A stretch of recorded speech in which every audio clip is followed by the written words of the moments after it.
that you listen to the live calling show every Wednesday at 8:00.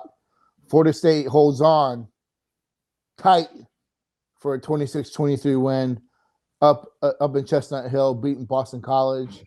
I think they're now 9-1 in the last 10 or something like that versus Boston College. Which 10, 9-1 in the last 10, but 9-1 in the last 10. Which that one loss was pretty bad, but let's not go there. Yeah, we won't go there. So FSU sits one win away from bowl eligibility. So you and I talked about it after they beat Carolina. That beating Carolina makes it. Looking at the schedule, we sat here and went through the rest of the schedule about, hey, how does this happen? We thought that there was a slim chance, but now we're looking at. You look at next week, I think it's higher than 50-50 now. Yeah. I imagine, I mean, some of it would depend on what happens in the Florida-Missouri game today. If Florida wins that game, I imagine Vegas will probably have us as underdogs. If I'm fine with that. Which I would rather it be that. That kind of brings in what Mike's saying, how this team plays together. They really fight so hard, and they take stuff. They do take offense to stuff, and playing that underdog role really well. So when they're underdogs like that, they're going to come out and fight. So I'd be fine with that. But I think what we said was we have to go 2-2 against after that in North Carolina. I think we said we had to go 2-2 against Miami, NC State, Florida, and Clemson. If we beat Florida next week, that will be 2-2 against those and bowl eligible at 6-6. That's what we said we had to do, and to get bowl eligible, that's exactly what's going to happen. And we'll talk a little bit about it at the end, but I think that even getting to this point, win or lose, they lose next week, getting to the point they've gotten to, I think. FSU fans, you don't want to go 5-7. 5-7 sucks. You don't want to lose to Jacksonville State, but it's a much different feeling than what we were all feeling after 0-4. There's a lot of positive direction. Offensively, I think they found some stuff. The defense has gotten a lot better. I do think that, I've been very anti-Fuller. I think that he's probably earned himself another year. There shouldn't be no thinking about that. That should just be, I know. Yeah.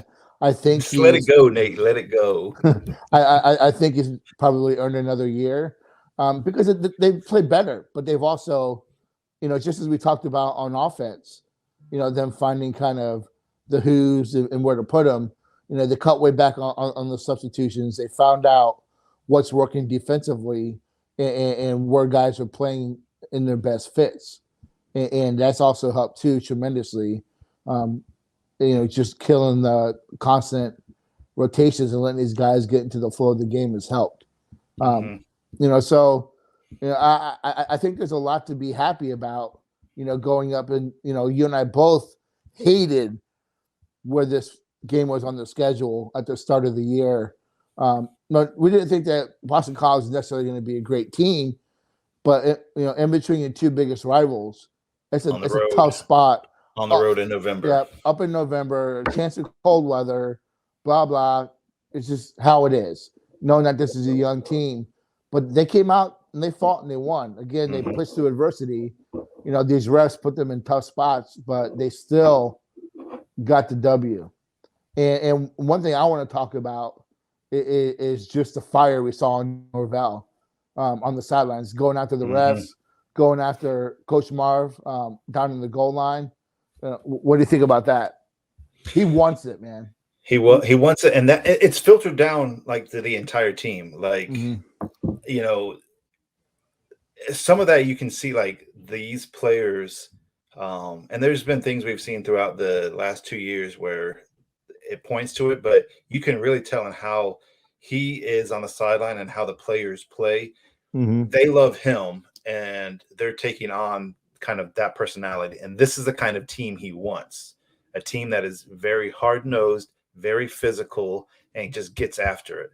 Now, once we start adding the talent to that, and if we keep that same mentality, you have a recipe for some magical teams, But yeah, his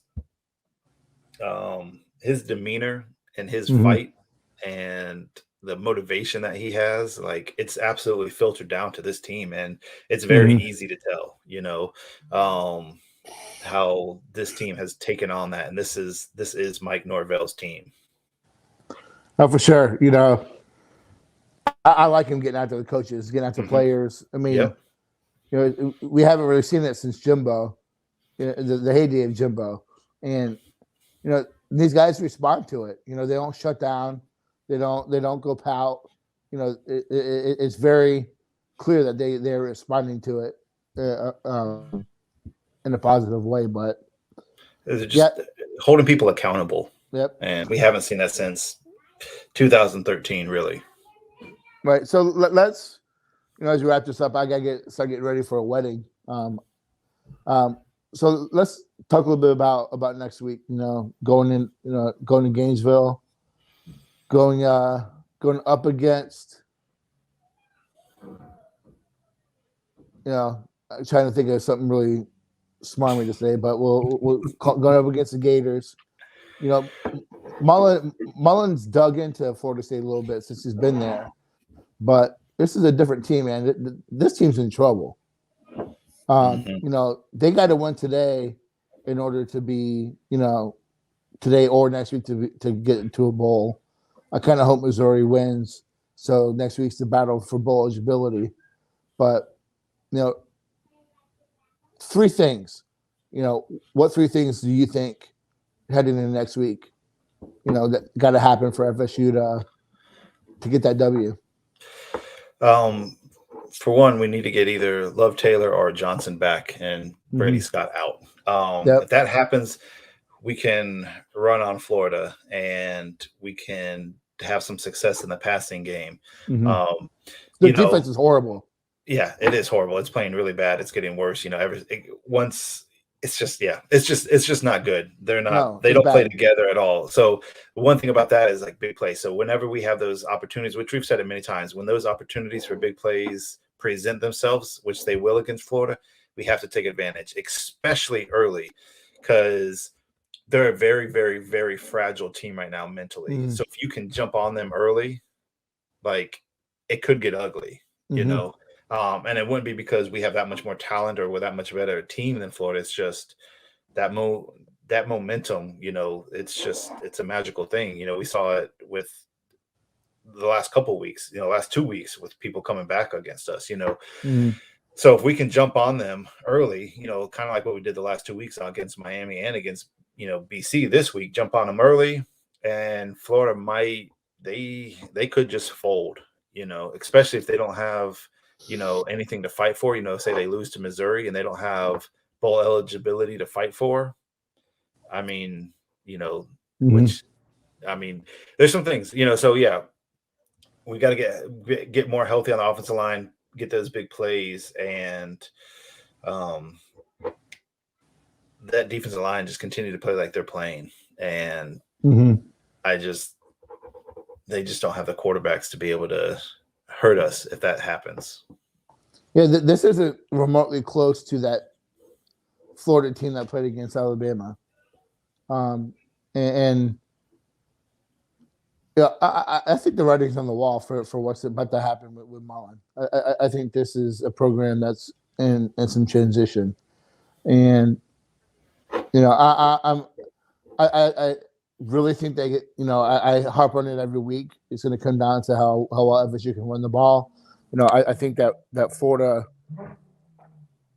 is just soft. It's a soft Florida defense, and I think Florida State can get after them on the ground, which is going to create a lot of stuff for Travis in the air. I think they're going to have to, cut down on the penalties, and then, no, I just feel overall more confident about Florida than I did about Miami. I just think that it's a team going in two different directions. Mm-hmm. But we'll see, man. It's a rivalry game. Things always happen. Things happen. Marlon for all of his warts, everything off the field and everything as a recruiter, he is a good X's and O's coach. So, I don't think it's going to be an easy game, but I do think it's a game that Florida State's going to be able to, have a physical advantage, and they haven't had that in a while. But again, so as we wrap this up, it got a little bit dicey. Boston College should send a thank you letter to the refs for keeping them in the game. But Florida State pushes through, man. They're 5-6 on the season. One win away from making that bowl, which would be so beneficial for a young team to get those extra practices. So, any final thoughts? Yeah, I mean, what you just said right there is pretty much everything. If we can get a win next week and get those, I'm not sure it'll end up being 15 extra practices just because I just don't know. It'll be shorter sucks. Huh? Short. Oh, it'll be a crappier bowl, so it'll be earlier in the season. So I'm not sure if it'll be a complete extra 15 extra practices, but I mean, I guess maybe we can still sneak them in. Not sneak them in, but get them in, lump them together. But that would be huge, especially for like these younger guys. Just get that a little bit of extra practice in, and just I mean, the mentality of the program too. Yeah, it will be. I mean, just the confidence level. Then we'll get like an 8-4 or 7-6 or 7-5 type group of 5 team, more than likely is what we'll play. We get a win there, and so we start off 0-4. We finish 7-6, winning, going 7-2 in the last 9 games, winning against Florida, winning against Miami. Should have beat Clemson. Should have beat Clemson, and winning a bowl game.